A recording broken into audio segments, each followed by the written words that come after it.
So, good morning, good afternoon, good evening, traders, wherever you are in the world.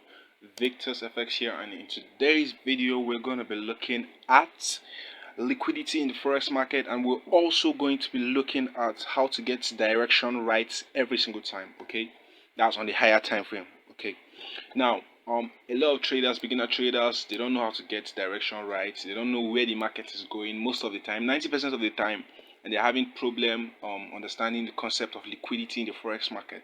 Now, liquidity is not some magical genie from space coming down to show you that the forex is actually your stop loss. As a lot of traders believe that, oh, when they place a buy, when they try to buy the market upwards, the market knows where their stop loss is and generally goes against them.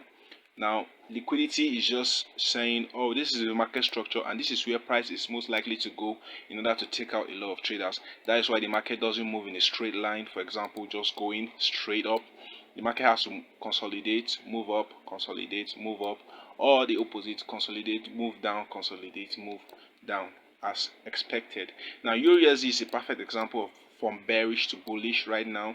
As you all can see, if I scroll to this left side and I zoom in on this price action this way, you can see that the market has been what? Going lower. Now, where is the liquidity zone in this market? This is the first liquidity zone in the form of this lower low, okay, which the market is what? Going to deceive a lot of traders, showing them that, oh, this might be bullish, this might want to go up, but then at the end of the day, the market what comes below and goes aggressively against them. Okay, you think a lot of traders have learned their lesson. Obviously, on the lower time frame, this up move is gonna be what? A lot of pips, like 1,000 pips, 1,200 pips, and some traders will be caught on this side. Let me zoom in on that price action. A lot of traders will be caught in on this price action right here, trying to buy every single zone, trying to buy. Maybe they got a demand zone from here with some belief that the market is gonna go higher, and generally the market goes against them. Continuing the same thing. Where's the next liquidity point in this forex market? It's gonna be this low right here. This low. Oh shit, sorry about that. Sorry. This low right here is the next liquidity zone. What does the market end up doing?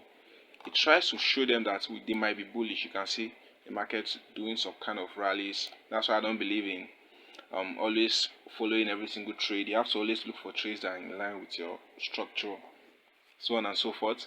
But this is just for direction. Okay, now you can see what the market has been doing. This is on the 4-hour time frame, and it continuously keep doing the same thing. Where's the next liquidity zone? This lower low.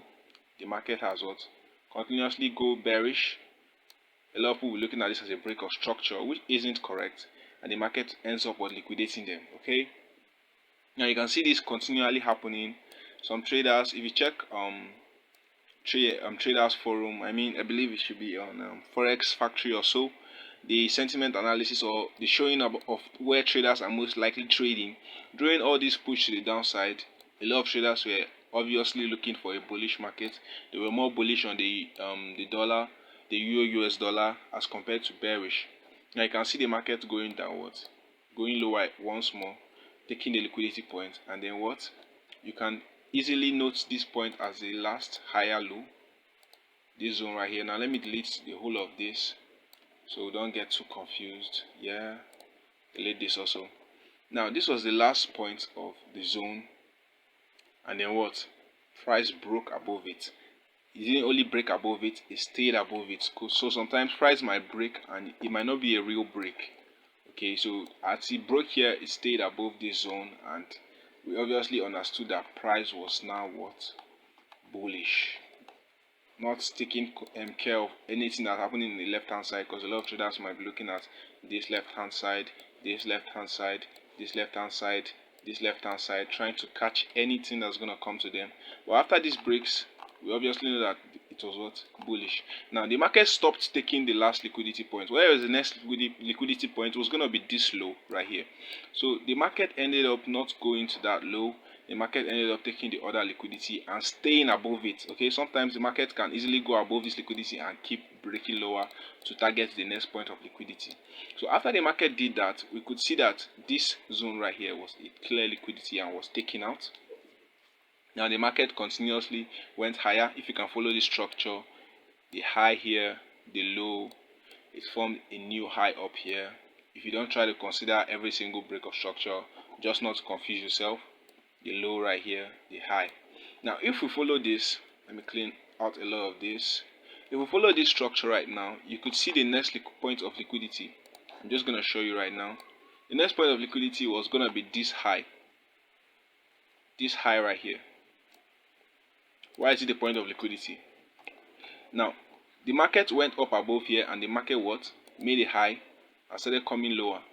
Now a lot of traders have forgotten that this price action has become bullish because of the break of this structure. So they will also still be looking for the liquidity at these zones to be run, the liquidity at these zones to be run. And that's why not every single liquidity point in the market is gonna be run, and you should keep try to trade in context with the trend of the market instead of expecting all of this to happen. Okay, it can happen, and sometimes, most times, it's really not gonna happen. So you just need to know your target and look forward lower time frame confirmations, lower time frame bullish actions to take this price higher. Now looking at this price action, this was the next liquidity point, and as you can see, the market didn't really have to go down to the lower zones to be able to take this price higher. The price wasn't able to accomplish that.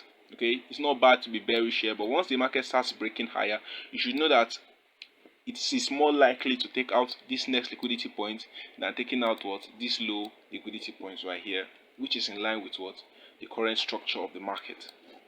Now looking at this, I've marked out this next point as the next liquidity zone. The market kind of wicked above it and came lower, and at the end of the day took the liquidity properly and stayed above here. So you could easily call this next high here as a liquidity zone. Let's bring it a bit closer. Okay, this next zone right here can be your liquidity zone. So what did price do at the end of the day? Try to tell a lot of traders that I'm bearish, failed to go lower, and then what? As it started breaking structures on the lower time frame, you should have been positioning yourself to go high. But at this point, a lot of traders are still bound on seeing this break lower and forget about the full context of the bullishness of this market. Now looking at this next point of liquidity, market kind of like built towards it and took the high. So check where the liquidity has been taken by the market and check the trend of the market. That's how to get direction correct every single time. Now if we keep following this price, the next point of liquidity after taking this high liquidity, it formed a new high around this zone here. Now what happened?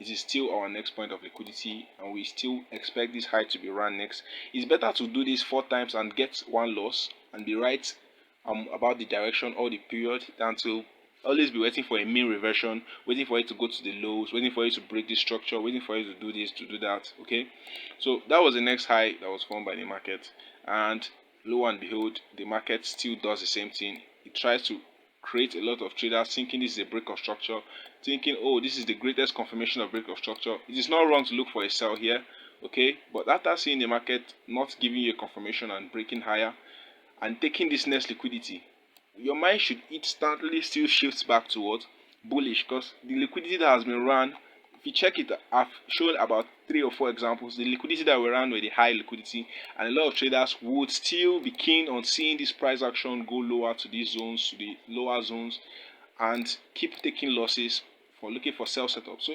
basically, looking at where the liquidity has been run will allow you to get into the best optimum trades and not get liquidated easily as compared to not knowing the direction. Now after this trade took that high, where will be our next point of liquidity after it took this high? It formed a new high here. So that new high around here should be our next point of liquidity, which was relatively run easily after this market consolidated. It got run properly. The next point of liquidity to be run will be this zone right here. You just keep following that. Okay, you can see there was a demand zone right here, which looked as if it was run, but it wasn't run. It was just mitigated right here. And then what? Our next point of liquidity was run. Now after this happened, what will be our next point of liquidity if we keep following this? It should be this zone right here, which has not been run for the longest period of time. Now observing the market, maybe you were trying to buy from this zone right here because you thought the market was kind of bullish, which is not wrong to look for this, but you ended up seeing the markets break aggressively. You can see a very proper break of structure right here. Remember, this was the last lower high, so it shouldn't really be a thing for looking for overall bearishness. We also talked about this market being bullish from this zone right here, which we have gotten a few breaks or structures to the upside. We are still going to get there. Let's keep following the price. Let's not be ahead of ourselves. Now you can see at this point we had two liquidity zones. We had this high liquidity right here, and we had the liquidity down here.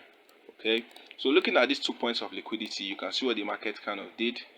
The market went lower, kind of, okay, it closed below here, so it broke this point, so it took liquidity right here, and then what, also took the liquidity here, but it didn't close above of it. You can see here it closed below it, below the zone, so this place was taken. So obviously at the end of the day, the lower liquidity started getting taken out, which is trying to show you that, oh, the price is a what, kind of bearish at this point. So you could just easily mark out the next point of liquidity, which is this zone. So as, sorry about that, which is this zone right here. So as the market started to retrace on the lower time frames, you should be looking for what, a way to get into the shorts to take out this point of liquidity, and then once it gets back into your demand zone based on the higher time frame context, you start looking for what's the next bullish liquidity to be run, because you are still on this part of the structure. So if the market does, okay, let's just look at that before we think of the other scenario where the market doesn't actually deliver. Now just delete all of this shit, delete, mark it this way, delete. Okay, so right now the market has come into a very valid zone to look for buys, and if we're looking for this point of liquidity here, which is this high here, to be run, it got run very properly. So after it got run, it made a high, which was this high right here. You can see the next point of liquidity was there, which price ran through it properly. Obviously it looked as if it took this low liquidity right here, but you need to understand the concept of what, absorption, and the fact that the last low was actually this at this zone. So it shouldn't be a big deal if price took out one structure, given that the price actually still held and took the higher high. Okay, knowing that we're actually kind of shifting into a bullish market. Now the next point of liquidity is going to be at this high. Now this is live market price, so you could easily go back to your chart, look at what price did at this zone, or how price delivered. This is the 4th of March 2023. So you easily go back to this price action right here and look if price delivered to this high, which is more likely gonna happen as compared to the price what's coming down to take out this low right here. Okay, so that's kind of like the basic understanding of liquidity. I hope I wasn't too fast, and I hope you guys kind of wrapped your head around what we were saying. If you have any questions, please drop it in the comment sections. Now if this price was to do the something else, because we can't easily see 100% what the market is gonna do, so if the market was to come down below here and close properly, okay, close properly, we might be on the what, bearish side. Okay, depending on how price action decides to deliver. Okay, the price can go below here and still continuously become bullish, but if it closes below here and shows us clear signs of bearishness, we should be on the bearish side instead of trying to look at the previous highs or the previous zones here to buy, which will end up getting us liquidated, because the market likes moving from one point of liquidity to another point of liquidity, considering the trend of the market. Okay, so hopefully this little analysis could have helped you understand how the market moves or how liquidity works, instead of looking for every single equal high, equal low, or whatever. And if you enjoyed this video and you want to have more educational context from this channel, consider leaving